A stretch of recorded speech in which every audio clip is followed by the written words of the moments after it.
Halo, selamat datang kembali di Benang Cerita. Apa kabar semuanya? Semoga selalu menyenangkan. Pada kesempatan kali ini, kita akan membahas sebuah film yang menceritakan tentang seorang pria dan timnya yang mempunyai rencana luar biasa, yaitu merampok beberapa kasino di Las Vegas. Tak perlu basa-basi lagi, silahkan ditonton filmnya sampai selesai, dan selamat menikmati. Film ini dimulai dari seorang pria yang berada di penjara. Pria tersebut akan bebas hari ini. Pria ini bernama Danny Ocean. Ia dipenjara karena terlibat beberapa kasus penipuan. Namun, hebatnya tidak pernah ada yang menuntut Danny. Dia pun masuk penjara karena frustasi setelah ditinggal istrinya pergi. Setelah keluar dari penjara, Danny pergi mengunjungi sebuah kasino. Di sebuah kasino, dia bertemu dengan seorang dealer kartu yang bernama Frank.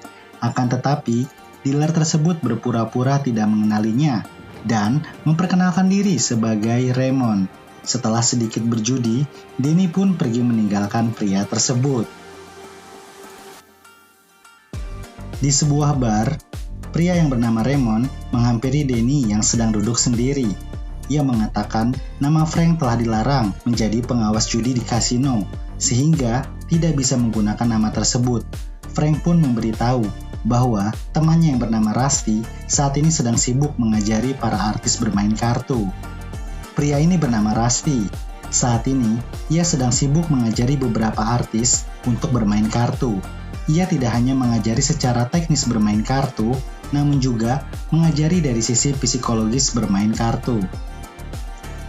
Ketika ia bosan mengajar, dia keluar sebentar untuk menikmati beberapa gelas alkohol di klub tersebut. Saat selesai beristirahat dan hendak kembali ke tempat permainan kartu, ada seorang pria yang duduk di kursinya. Tentunya, ia mengenal pria tersebut. Pria itu adalah Danny Ocean. Saat bermain kartu, para artis itu bertanya pada Danny, apa pekerjaannya sebelumnya? Danny pun menjawab, ia adalah seorang pencuri. Dan pencurian terakhirnya adalah mencuri topeng pernikahan suku Inca, benda yang sebenarnya sangat berharga, namun sayangnya tidak bisa dijual. Setelah selesai bermain kartu, Danny dan Rusty pergi ke suatu kafe. Di dalam kafe, Danny menyampaikan sebuah rencana gila kepada Rusty, yaitu merampok kasino di Las Vegas. Tidak hanya satu kasino, akan tetapi 3 kasino sekaligus. Hal itu terdengar gila untuk Rusty, tapi itu lebih baik daripada mengajarkan artis bermain kartu. Tak lama setelah itu, mereka segera menyusun rencana. Danny dan Rusty melihat blueprint dari 3 kasino, yaitu Bellagio, Mirage, dan MGM. Seluruh kasino tersebut milik seorang pria bernama Terry Benedict. Untuk merampok kasino tersebut, butuh beberapa orang dengan keahlian khusus, diantaranya sebagai informan, pengalih perhatian, teknisi, dan hacker. Dan mereka juga tidak mempunyai modal besar untuk mempelajari aksi tersebut. Mereka butuh seorang investor kaya dan juga tidak menyukai Terry Benedict. Keesokan harinya, mereka mengunjungi teman lamanya yang kaya bernama Ruben. Danny dan Rusty menceritakan ide gilanya untuk merampok kasino di Las Vegas. Ruben pun tidak setuju dengan ide tersebut. Keamanan kasino merupakan keamanan yang sangat ketat. Ada begitu banyak kamera pengintai, kunci, pengatur waktu, dan brankas. Belum pernah ada sejarah orang berhasil merampok sebuah kasino. Ruben pun menyarankan untuk menyerah dengan rencana tersebut. Saat Danny dan Rusty hendak pulang, Ruben menanyakan target kasino yang akan mereka rampok. Mereka pun menjawab Bellagio, Mirage, dan MGM. Setelah mengetahui kasino tersebut milik Terry Benedict, Ruben pun berubah pikiran dan bersedia membantu mendanai mereka. Setelah mendapatkan investor, mereka pun mulai mengumpulkan beberapa orang untuk membantu mereka melaksanakan aksinya. Yang pertama adalah Frank, kemudian ada Malloy bersaudara yang berperan sebagai supir dan teknisi, Livingstone Dale sebagai hacker yang saat ini bekerja sebagai pengawas kamera bagi FBI, Besser, seorang ahli di bidang peledak, Yen, seorang pemain sirkus yang lincah akan berperan sebagai penyusup, Saul, seorang ahli penipu yang saat ini sudah pensiun, Saat ini mereka sudah beranggotakan 10 orang, namun Rusty membutuhkan 1 orang lagi untuk melengkapi rencana tersebut. Di sebuah kereta, ada seorang pemuda yang bernama Linus sedang melakukan aksi pencopetan. Ia terlihat sangat ahli di bidang tersebut. Danny pun tertarik saat melihat aksinya. Ia pun mengundang pria tersebut untuk bertemu. Saat bertemu dengan Danny, tanpa basa-basi, Danny pun langsung menawarkan tiket pesawat menuju Las Vegas. Di rumah Ruben, Danny menjelaskan kepada anggota tim tentang rencana merampok 3 kasino, yaitu Bellagio, Mirage, dan MGM. Akan tetapi, mereka tidak perlu bersusah-susah untuk merampok 3 kasino, dikarenakan brankas dari ketiga kasino tersebut terletak di satu tempat yang sama, yaitu Bellagio. Namun, keamanan di Bellagio sama dengan keamanan di sebuah gudang nuklir. Pintu-pintu ruangan dilengkapi dengan 6 digit kode yang akan berubah setiap 12 jam. Lift yang tidak bisa bergerak tanpa sidik jari yang terkonfirmasi. Lift tersebut juga dilengkapi dengan alat pendeteksi gerak. Dan ada 2 pengawal bersenjata menjaga brankas yang paling susah dibobol.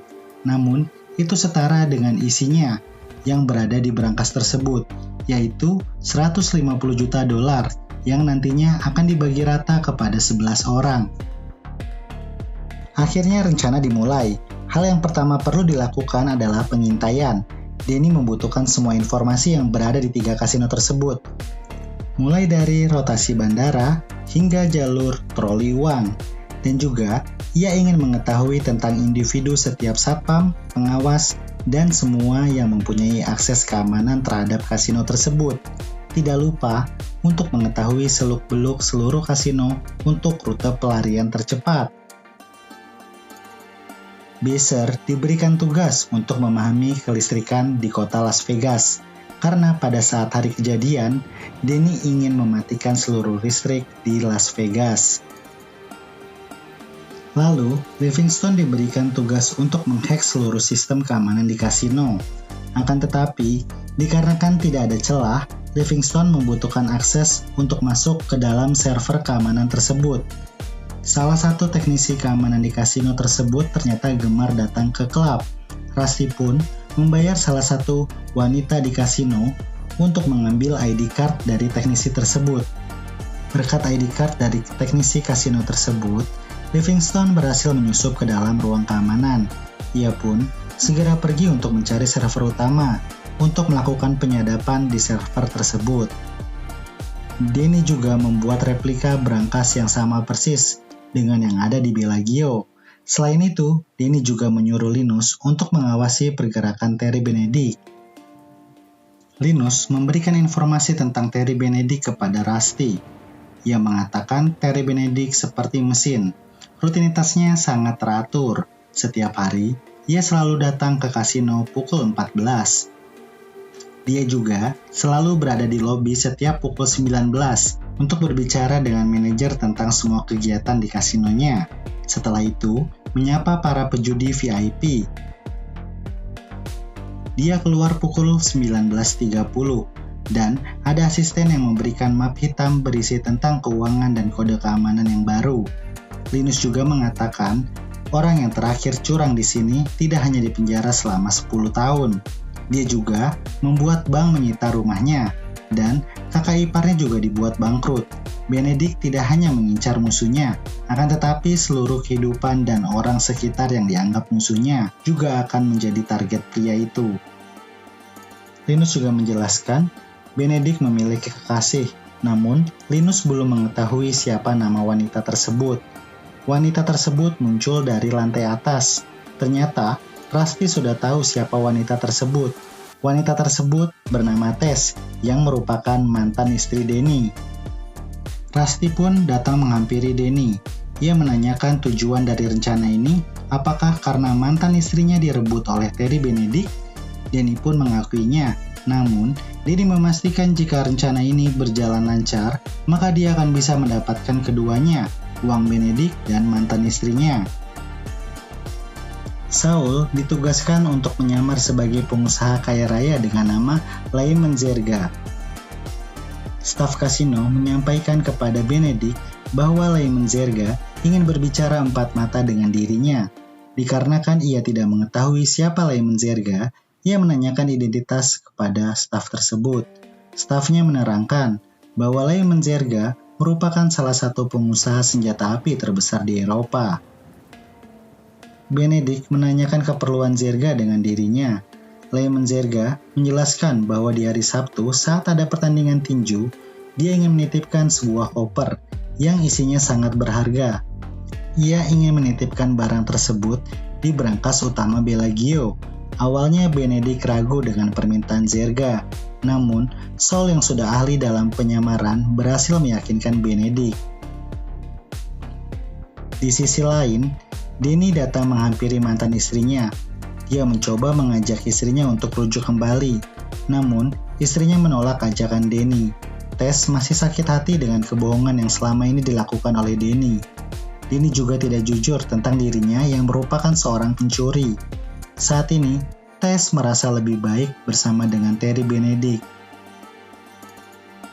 Saat Denny dan Tess berbicara, tiba-tiba Benedict datang. Suasana pun menjadi canggung, lalu Denny memutuskan untuk pergi meninggalkan mereka. Rusty mengajak seluruh anggotanya untuk berkumpul. Mereka mengadakan rapat untuk menjelaskan rencana perampokannya. Tak hanya menjelaskan rencana, mereka juga melakukan simulasi perampokan. Pada saat sedang melakukan simulasi, Besser datang membawa berita buruk. Ia mengatakan bahwa saat ini ada petugas yang melakukan perbaikan listrik, sehingga kesempatan untuk merusak arus listrik tidak bisa dilakukan. Namun, tiba-tiba Besser teringat pada sebuah alat yang bernama mesin Z. Mesin tersebut dapat menimbulkan gelombang elektromagnet yang sangat besar, namun tidak menyebabkan kerusakan gedung, hanya mematikan listrik selama 30 detik di seluruh Las Vegas. Saat itu juga, mereka langsung berencana mencuri mesin tersebut dari sebuah institut Saints California. Mereka pun berhasil mencuri mesin tersebut. Keesokan harinya, Livingstone memberitahu kepada tim bahwa ada orang yang mengawasi Denny. Lalu Linus pun memberitahu kepada mereka bahwa Denny mendekati kekasih Benedict yang tidak lain adalah mantan istrinya. Rusty pun terpaksa mengeluarkan Denny dari tim. Dikhawatirkan ia akan merusak rencana yang sudah dibuat, dan posisi Denny untuk membuka brankas akan digantikan oleh Linus. Malam hari pun tiba, saatnya menjalankan rencana perampokan. Saul yang menyamar menjadi Lei Menzerga saat ini sedang menunggu paket yang akan dititipkan di brankas Benedict. Akhirnya, paket dalam bentuk koper pun datang. Saul pun langsung membawa koper tersebut bersama dengan Terry Benedict. Saat berjalan mengantar Lei Menzerga, Benedict melihat Denny berada di kasino. Ia pun menyuruh stafnya untuk mengawasi gerak-gerik Denny. Di dalam ruangan, Benedict memeriksa isi koper Lei Menzerga. Koper tersebut ternyata aman dan tidak berbahaya. Namun, Benedict melarang Lei Menzerga untuk pergi ke dalam brankas miliknya, dan koper tersebut akan dibawa oleh staf Benedict. Ia hanya boleh mengawasi koper tersebut dari kamera CCTV. Molly bersaudara datang dengan membawa sebuah brankas kecil ke dalam hotel. Rusty pun menyuruh Yen untuk masuk ke dalam brankas tersebut. Benedict mengantarkan Saul ke ruangan monitor untuk melihat proses penyimpanan kopernya. Setelah itu, Benedict pergi meninggalkan Saul. Saat Benedict hendak keluar, ia dicegat oleh Linus. Saat ini, ia menyamar menjadi komite judi. Ia menjelaskan kepada Benedict bahwa salah satu stafnya memiliki banyak pelanggaran di bidang perjudian dan sudah dilarang berada di lingkungan perjudian. Di sisi lain, Denny pergi untuk menghampiri Tess. Ia menghampiri Tess untuk menyampaikan salam perpisahan kepada Tess. Setelah selesai menemui Tess, Denny pergi, dan kemudian dia dicegat oleh dua orang pria berbadan besar. Pria tersebut menyampaikan kepada Danny bahwa Tuan Benedict ingin bertemu dengannya. Di dalam ruangan, Linus menginterogasi Frank. Ia menjelaskan kepada Benedict bahwa Frank memiliki banyak kasus dan pelanggaran di dunia perjudian. Dia bahkan sudah dilarang untuk berada di kawasan perjudian. Frank pun marah kepada agen komite tersebut karena ia sudah membongkar identitasnya di depan Benedict. Di sini, mereka hanya akting saja untuk meyakinkan Benedict. Frank pun akhirnya dipecat oleh Benedict. Saat Benedict sibuk mengurusi permasalahan komite judi dan Frank, Mali bersaudara pergi mengantarkan berangkas kecil yang berisi yen kepada staf yang bertugas. Denny saat ini dikurung di sebuah ruangan untuk menunggu Benedict. Namun, tampaknya Terry Benedict tidak akan datang. Benar saja, ternyata yang datang adalah tukang pukul yang disewa pihak Benedict untuk memberi pelajaran kepada Denny karena telah mendekati tes. Tapi, yang tidak diketahui pihak Benedict adalah bahwa si tukang pukul ini sebenarnya ada di pihak Denny. Ia pun hanya berpura-pura menghajar Denny, sambil memberikan kesempatan kepada Denny untuk pergi ke tempat lain. Di ruang pengawas, Saul berpura-pura kesakitan dan terjatuh pingsan. Para staf Benedict pun panik dan segera menghubungi dokter. Saat Linus menyusup di dalam lift, ia terkejut dengan keberadaan Denny yang tiba-tiba muncul di atas. Rusty datang menyamar sebagai seorang dokter yang akan memeriksa Saul. Saat memeriksa Saul, Rusty mengatakan kepada staf Benedict bahwa saat ini Lyman Zerga telah meninggal dunia. Kali ini giliran Besser. Ia sudah siap untuk meledakkan mesin Z tersebut. Ketika mesin tersebut diledakkan, seluruh Las Vegas pun menjadi gelap gulita. Momen tersebut dimanfaatkan oleh Denny dan Linus untuk turun pergi menuju ke ruangan berangkas utama Benedict. Saat lampu menyala kembali, terjadi kerusuhan di mana-mana, di pertandingan tinju maupun di ruang judi. Semuanya rusuh tak terkendali. Benedict yang saat itu sedang menonton pertandingan tinju mengajak Tess untuk keluar dari tempat tersebut. Denny dan Linus tiba di ruangan berangkas milik Benedict. Mereka segera melumpuhkan kedua penjaga yang berjaga di depan ruangan tersebut. Denny memasangkan bom dari sisi luar,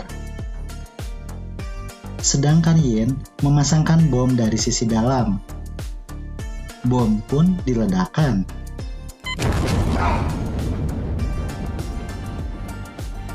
Akhirnya mereka berhasil membuka ruangan berangkas tersebut.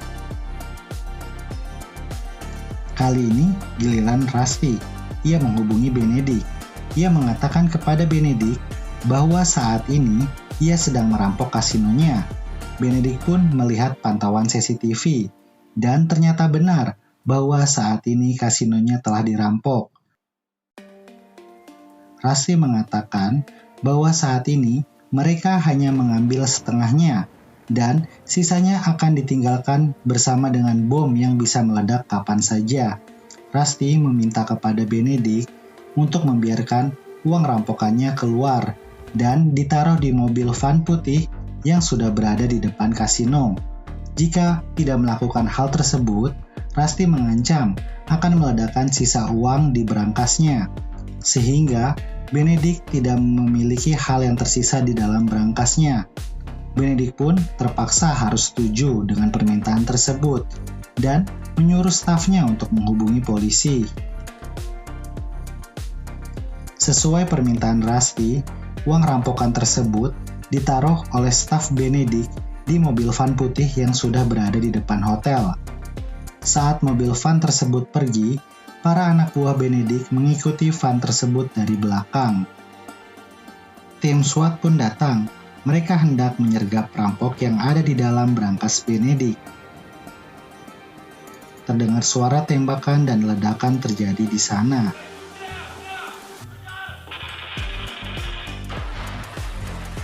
Benedict melihat dari ruang pengawas berangkas miliknya telah diledakkan, dan Benedict pun segera pergi menuju berangkas tersebut. Di dalam berangkas miliknya, Benedict tidak dapat menemukan jejak dari para perampok. mereka telah menghilang tanpa jejak. Benedict yang kesal pun menyuruh para tim SWAT untuk pergi dari tempat tersebut. Di sisi lain, mobil van telah tiba di bandara. Namun ternyata, mobil tersebut telah diikuti oleh anak buah Benedict. Saat anak buah Benedict memeriksa mobil van tersebut, ternyata di dalam mobil tidak ada orang sama sekali. Hanya ada kamera CCTV, dan tak lama kemudian mobil tersebut meledak. Di mobil tersebut pun tidak terdapat uang Benedict sama sekali. Hanya ada beberapa brosur wanita panggilan. Tidak ada uang di brankas, tidak ada uang di dalam mobil van. Ternyata uang tersebut dibawa oleh anggota tim SWAT yang tidak lain adalah anggota Ocean Eleven. Saat Benedict menyuruh stafnya menghubungi pihak polisi, ternyata telepon tersebut telah disadap dan panggilan pun dialihkan ke tim Ocean Eleven. Setelah itu, mereka berpura-pura menyamar sebagai polisi untuk membawa uang tersebut keluar tanpa gangguan. Sungguh rencana yang luar biasa. Benedict yang kesal pergi menuju ruangan Denny. Di sana, ia menanyakan kepada Denny apakah ia terlibat dengan kejadian saat ini. Denny berpura-pura tidak mengetahui apa-apa. Ya, Denny memiliki alibi yang sangat kuat karena pada saat terjadi perampokan, yang Benedict tahu adalah Denny sedang dihajar oleh tukang pukul. Namun, Benedict yang kesal tetap memenjarakan Denny, dikarenakan Denny juga melanggar perjanjian bebas bersyarat, yaitu untuk tidak pergi ke luar negeri. Denny pun akhirnya ditahan oleh polisi. Akhir cerita, 6 bulan kemudian, Denny dibebaskan. Ia tidak hanya mendapatkan uang yang begitu banyak, ia juga mendapatkan mantan istrinya kembali. Ya, itulah akhir dari film ini. Film ini berjudul Ocean Eleven tahun 2001. Terima kasih telah menonton, dan jangan lupa untuk subscribe, like, dan komen di channel ini. Semoga kalian terhibur dan sampai jumpa di film selanjutnya.